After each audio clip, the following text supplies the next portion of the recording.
कांग्रेस ने अपने दलित सम्मेलन के जरिए एक बार फिर से पार्टी से छिटके हुए बड़े तबके को कांग्रेस के साथ जोड़ने की कोशिश की। इस कड़ी में रामलीला मैदान पर सम्मेलन आयोजित किया। रामलीला मैदान पूरा भर भी गया और इससे कांग्रेसियों के चेहरे खासे खिले हुए दिखे। जयपुर में हुए कांग्रेस के दलित सम्मेलन में पार्टी के राष्ट्रीय उपाध्यक्ष राहुल गांधी ने जमकर सरकार को कोसा। उन्होंने डेल्टा मेघवाल मामले की जांच भी सीबीआई से करवाने की मांग की। राहुल गांधी ने कहा कि जब तक डेल्टा मेघवाल की जांच सीबीआई को नहीं सौंपी जाती तब तक कांग्रेस के नेता इस मामले से 1 इंच भी पीछे नहीं हटेंगे।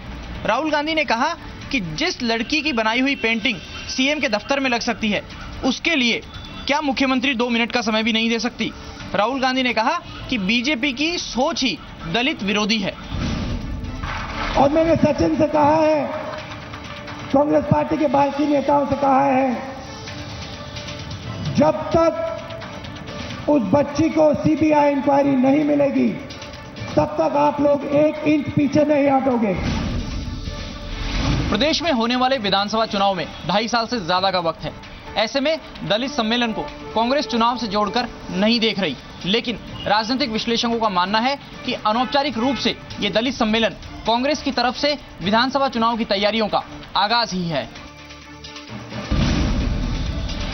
डॉक्टर भीमराव अंबेडकर की 125वीं जयंती की पूर्व संध्या पर आज राजधानी जयपुर के अंबेडकर सर्किल पर एक भव्य कार्यक्रम आयोजित किया गया। इस कार्यक्रम में मुख्यमंत्री वसुंधरा राजे समेत प्रदेश सरकार के कई मंत्रियों ने शिरकत की। इस मौके पर मुख्यमंत्री वसुंधरा राजे ने प्रदेशवासियों को जयंती की बधाई देते हुए कहा कि वे हमेशा मुस्कुराते रहें, जाति और मजहब का भेद मिटाकर प्रदेश को आगे लेकर जाएं।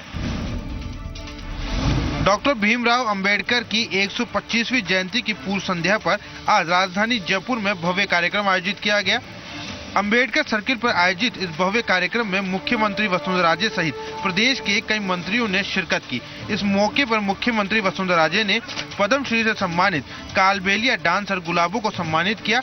वहीं इस मौके पर दलित समाज की बेटी रोशनी बेरवा का भी सम्मान किया गया। रोशनी बेरवा ने अपने 16 साल की उम्र में अपने बाल विवाह का विरोध किया था और उसके बाद अपनी पढ़ाई को जारी रखा। रोशनी ने अब तक 19 बाल विवाह को रुकवाया है। इसके उपलक्ष्य में आज मुख्यमंत्री वसुंधरा राजे ने उन्हें सम्मानित किया। कार्यक्रम में संबोधित करते हुए मुख्यमंत्री वसुंधरा राजे ने कहा कि प्रदेश वासियों से अपील की कि मजहब और जाति का भेद मिटाकर प्रदेश में खुशहाली फैलाएं, प्रदेश में एक ऐसा माहौल तैयार करें जिससे प्रदेश में इंडस्ट्रीज आ सके और प्रदेश का विकास हो सके। मुख्यमंत्री ने अपने संबोधन में आज किसी भी तरह से विपक्ष पर हमला नहीं किया और न ही शाम को आयोजित हुई राहुल गांधी की रैली को लेकर कोई कटाक्ष किया। शिक्षा एक ऐसा शस्त्र है जो जीवन की सारी कठिनाइयों का निर्माण कर सकता है। बिल्कुल सही कह रहे थे वो। हर राजनीतिक पार्टी दलित वोट कार्ड का महत्व जानती है और यही वजह है कि प्रदेश में पहली बार सत्तारूढ़ भारतीय जनता पार्टी ने अंबेडकर जयंती पर शहर को दुल्हन की तरह सजाया है। लेकिन सबसे खास बात ये रही कि आज के इस कार्यक्रम में मुख्यमंत्री वसुंधरा राजे वहीं अन्य किसी मंत्री ने कांग्रेस या विपक्ष पर निशाना नहीं साधा।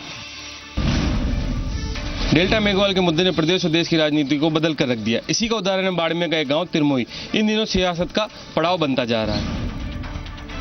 ऐसा लग रहा है मानो संसद और राजस्थान की विधानसभा पहुंचने का रास्ता इसी गांव से होकर गुजरता है। हर छोटा बड़ा कांग्रेस भाजपा का नेता इस गांव में हाजिरी देने जरूर आ रहा है।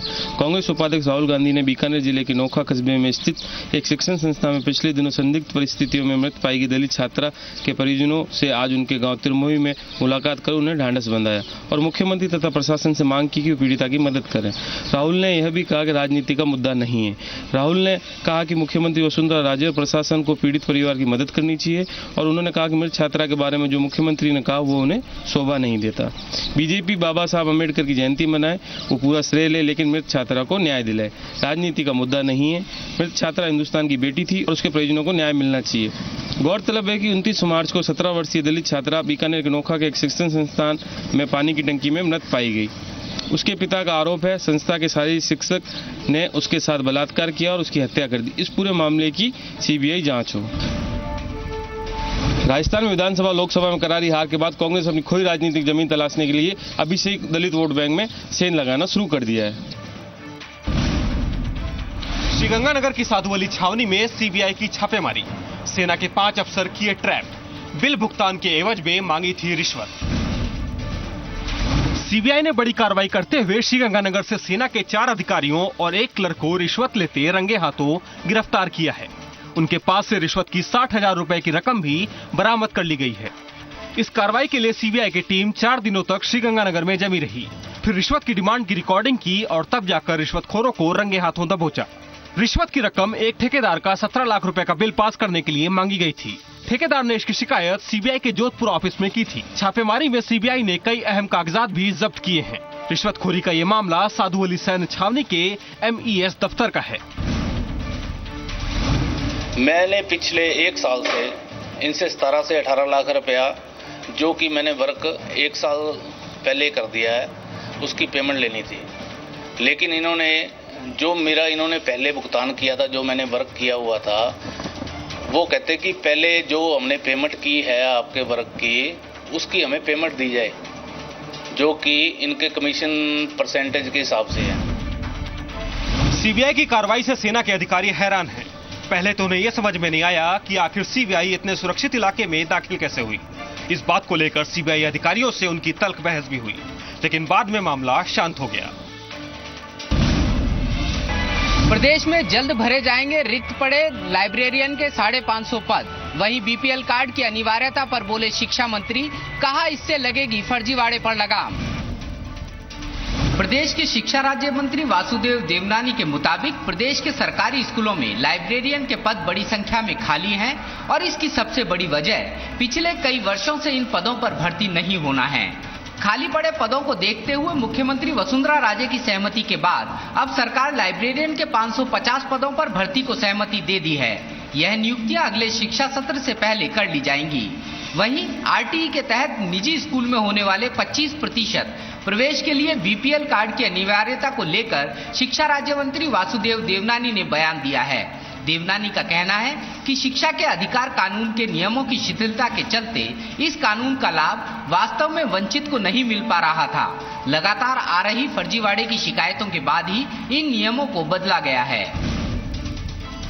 इस प्रकरण में हमने अध्ययन किया, उसके तय किया कि हम SC, ST और BPL, और उसमें चूंकि केवल सेंट्रल नहीं स्टेट लेवल के जो BPL है, और इन BPL के अंदर जो सामान्य लोग भी हैं, OBC भी हैं, BPL है, उन सबको इस एडमिशन के लिए हमने योग्य माना है।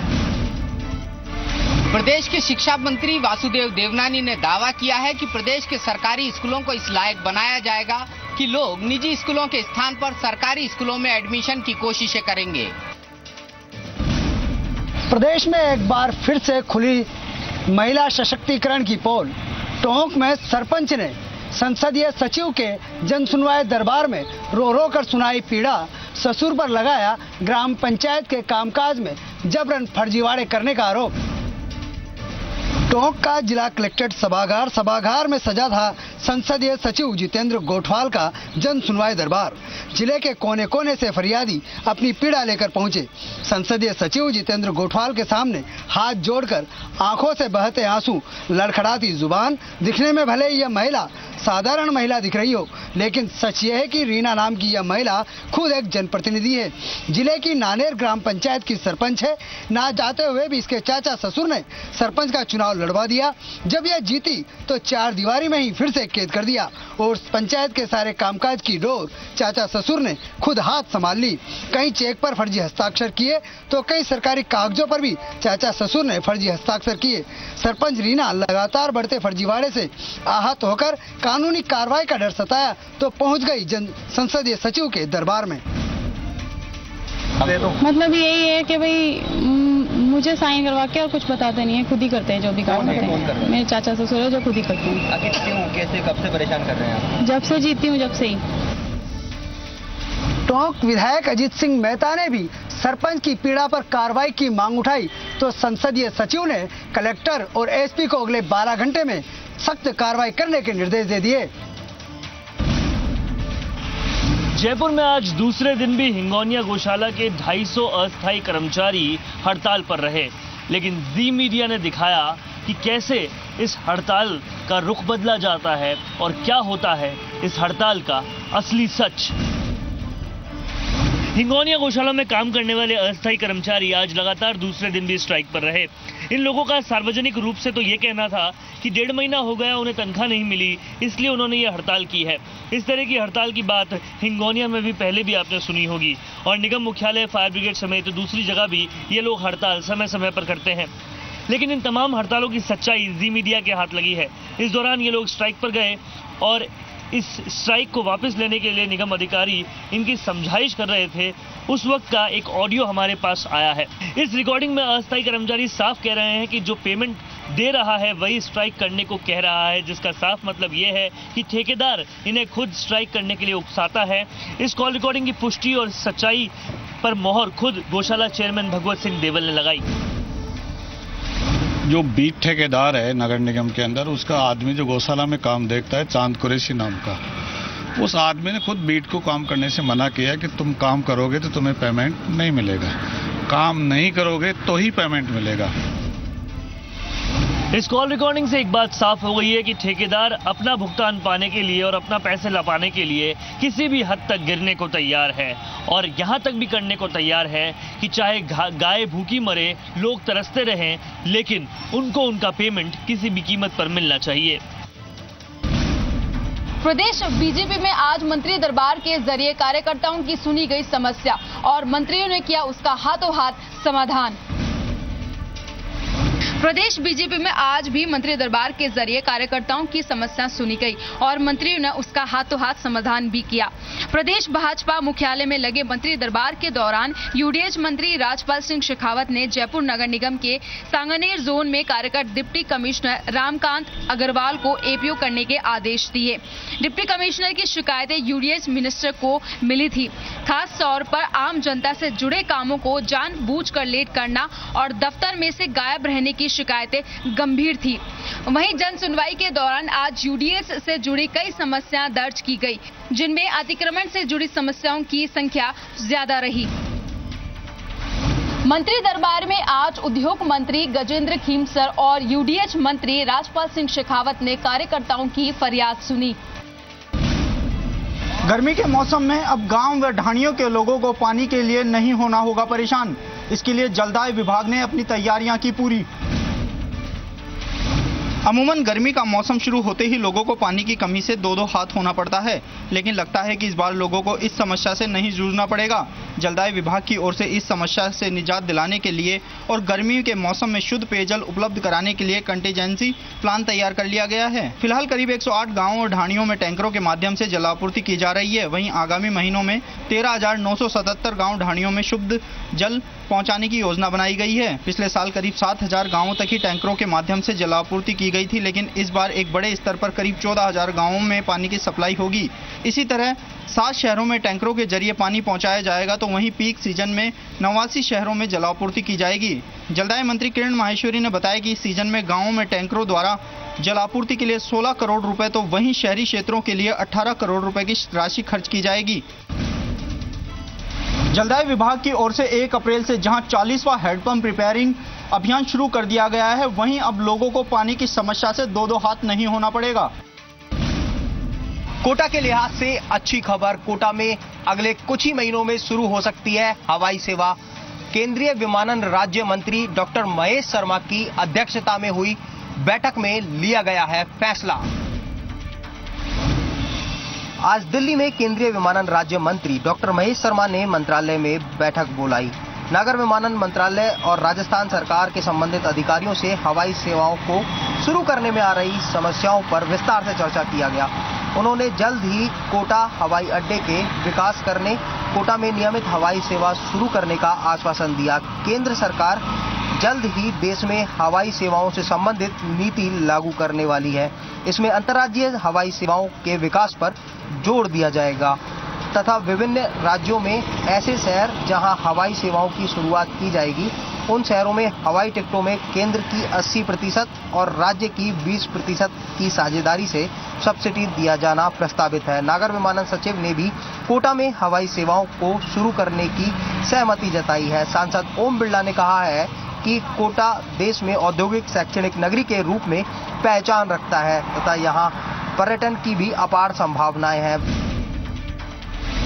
लंबे समय से कोटा हवाई सेवा का इंतजार कर रहा है। आज हुई बैठक के बाद फिर से उम्मीद बंधी है कि कोटा में जल्द हवाई सेवा शुरू होगी। बीकानेर के इंजीनियरिंग कॉलेज में लीगल एडवाइजर रोहित पिछले कई दिनों से लापता थे, जहां आज रोहित का शव बीकानेर के एक बगीचे के कुंड में मिला। फिलहाल पुलिस पूरे मामले की जांच में जुट गई है। दरअसल 2 दिन पहले रोहित अपने घर से बाहर जाने का कहकर निकला था, वहीं वापस घर नहीं आने पर परिजनों ने पुलिस थाने में गुमशुदगी की रिपोर्ट दर्ज करवाई थी। हालांकि पुलिस इस गुमशुदगी को लेकर पिछले 2 दिन से तलाश में जुटी थी, जिसकी सूचना पर आज पुलिस को जवाहरनगर में पानी के कुंड में एक शव की सूचना मिली, जहां पुलिस ने मौके पर पहुंचकर शव की शिनाख्त की और रोहित का शव देखकर परिजनों को सूचना दी। जहां सूचना पाकर परिजन सदमे में है, वहीं पुलिस ने मौके पर पहुंचकर शव को कब्जे में लेकर मोर्चरी में पोस्टमार्टम करवाया। दरअसल रोहित इंजीनियरिंग कॉलेज बीकानेर में लीगल एडवाइजर के पद पर कार्यरत थे। फिलहाल पुलिस ने पूरे मामले की जांच शुरू कर दी है। परसों घर से 11 तारीख को सुबह को 3:45 बजे करीब निकले थे बिना बताए नंगे पांव। आज इनकी कुंड में घर के पास मोटा बगीची है, वहाँ कुंड में इनकी डेड बॉडी मिली। इस संबंध में कार्रवाई की जा रही है। फिलहाल पुलिस पूरे मामले की जांच में जुटी है, वहीं शव को परिवार को सुपुर्द कर दिया गया है। सेंट्रल जेल में आत्महत्या करने वाले कैदी के परिजनों ने जताई हत्या की आशंका। रातानाथ थाने में दर्ज कराए मामला। कल मंगलवार को जेल में की थी कैदी ने आत्महत्या। जोधपुर सेंट्रल जेल में कैदी की खुदकुशी का मामला तूल पकड़ने लगा है। मृत कैदी के परिजन हत्या की आशंका जता रहे हैं और सीबीआई जांच की मांग कर रहे हैं। मंगलवार की दोपहर जोधपुर सेंट्रल जेल में उस वक्त अफरा तफरी मच गई जब पॉस्को एक्ट में विचाराधीन कैदी की खुदकुशी की खबर मिली। परिजनों का आरोप है कि आंसू के झूठे केस में फंसाया गया है। उसे एक दिन पहले ही छोटे भाई से जेल में कपड़े मंगाए थे, वो खुदकुशी जैसा कदम नहीं उठा सकता। हत्या की आशंका के चलते परिजनों ने जेल प्रशासन के खिलाफ थाने में शिकायत दर्ज करा दी है। कोई परेशानी में लग रहा था क्या उस समय? और कहीं नहीं बता, कोई परेशानी नहीं था। कोई चिंता नहीं करना है, हमारा कोई तकलीफ नहीं है। ये हमारे समाज का होनहार लड़का, इसको पहले तो पॉक्सो में झूठा फंसाया गया था। ये केस बिल्कुल झूठा है। लड़की इसके पक्ष में थी, मगर फिर भी इसको झूठा फंसाया और जेल में इसकी हत्या करके इसको लटकाया गया है। जोधपुर सेंट्रल जेल की डिस्पेंसरी की गली में कैदी ने किस तरह आत्महत्या करी, कारण क्या है, ये किसी को पता नहीं है और यही एक कारण है कि परिजन हत्या की आशंका जाहिर कर रहे हैं। नगर निगम परिसर से अब रैलियों का आयोजन नहीं किया जा सकेगा। महापौर चंद्र सिंह कोठारी ने एक बैठक कर इस निर्णय को लागू किया है।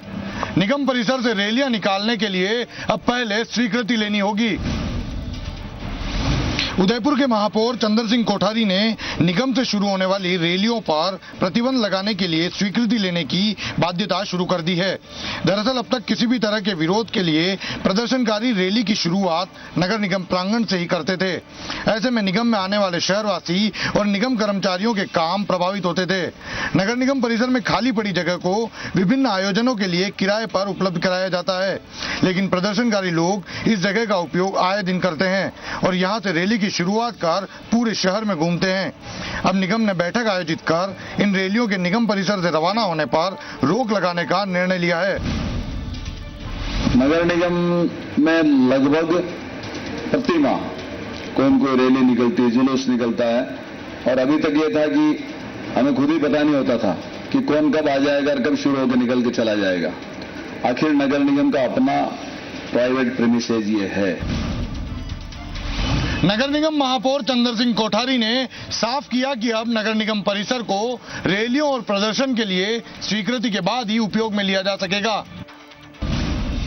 बूंदी जिले के चित्तौड़ और टनल के बीच पलटी क्रूजर कार, हादसे में 10 लोग घायल, 5 की हालत गंभीर। बूंदी के चित्तौड़ रोड 4 लेन के पास क्रूजर कार का टायर फटने से 8 महिलाओं सहित 10 लोग घायल हो गए। घायलों को बूंदी के सामान्य अस्पताल में भर्ती कराया गया है। जानकारी के मुताबिक कार सवार झालावाड़ जिले के गुहदी गांव से टोंक जिले के बीसलपुर बांध के पास माता जी के दर्शन कर वापस लौट रहे थे। इसी दौरान क्रूजर कार का पीछे का टायर फटने से कार पलट गई। हादसे में एक ही परिवार के 10 लोग गंभीर रूप से घायल हो गए। घटना की जानकारी मिलने पर हाईवे की एम्बुलेंस मौके पर पहुंची और सभी घायलों को बूंदी के अस्पताल में भर्ती कराया। वहीं हादसे की सूचना मिलते ही अस्पताल में परिजनों और लोगों की भारी भीड़ जमा हो गई। झालावाड़ गावड़ी के रहने वाले हैं। और ये बीसलपुर के पास किसी देवता के याद सुबह गए थे, तो वापस लौट रहे थे क्रूजर गाड़ी से, तो टर्नल और उसके पुलिया की चित्तौड़ रोड पुलिया के बीच में वो गाड़ी पीछे का टायर फट जाने से वो पलट गई। फिलहाल घायलों का अस्पताल में इलाज चल रहा है, जिसमें से 5 घायलों की हालत गंभीर बनी हुई है। हिंडौन सिटी में वाहन चोर सरगना को पुलिस ने किया गिरफ्तार। 18 बाइक और चोरी के पार्ट्स किए बरामद। कोतवाली पुलिस ने बरगमा बाईपास के पास 18 से ज्यादा चोरी की बाइक के जखीरे के साथ वाहन चोर सरगना मुकेश गुर्जर को गिरफ्तार किया है। पुलिस ने बाइक के इंजन और चेचिस नंबर डालने की डाई भी बरामद की। पुलिस को मुखबिर से सूचना मिली थी कि बाईपास के पास संचालित होने वाले शेखावाटी पब्लिक स्कूल के परिसर में चोरी की बाइकों के पार्ट्स बेचने का कारोबार होता है, जिसके बाद पुलिस टीम ने मौके पर दबिश दी तो वहां करीब 12 बाइक के चेचिस, इंजन, पेट्रोल टंकियां, टायर और अन्य सामान भी मिले। साथ ही 3 चोरी की बाइक भी खड़ी हुई थी। पुलिस आरोपी से कड़ाई से पूछताछ कर रही है। वहीं स्कूल के प्रिंसिपल और दूसरे कर्मचारियों से भी पूछताछ की जा रही है। हालांकि उन्होंने मामले से अनभिज्ञता जाहिर की है। आरोपी मुकेश गुर्जर को जयपुर एसओजी की टीम पहले भी गिरफ्तार कर चुकी है। अब देखना यह होगा कि इस बार क्या कुछ नए खुलासे निकलकर सामने आते हैं। प्रतापगढ़ शहर में पानी की किल्लत को दूर करने के लिए नगर परिषद की अनूठी पहल। अब हर कॉलोनी में लगाई जाएंगी नई बड़ी टंकियां। प्रतापगढ़ में जलदाय विभाग से निराशा हाथ लगने के बाद अब नगर परिषद ने ही लोगों को पानी देने का बीड़ा उठाया है। दरअसल यहां लंबे अरसे से पानी की परेशानी चली आ रही है। लोगों को 10-10 दिन तक पानी नहीं मिलता, जिससे लोगों की परेशानी लगातार बढ़ती जा रही है। ऐसी स्थिति में जलदाय विभाग की ओर से कोई कार्रवाई नहीं होती देख नगर परिषद ने ही 30 लाख की लागत की योजना तैयार की है, जिसके तहत हर कॉलोनी में पानी की बड़ी टंकियां रखी जाएंगी और फिर वाटर टैंकर के जरिए पानी भरा जाएगा, जहां से लोग अपने अनुसार पानी ले सकेंगे।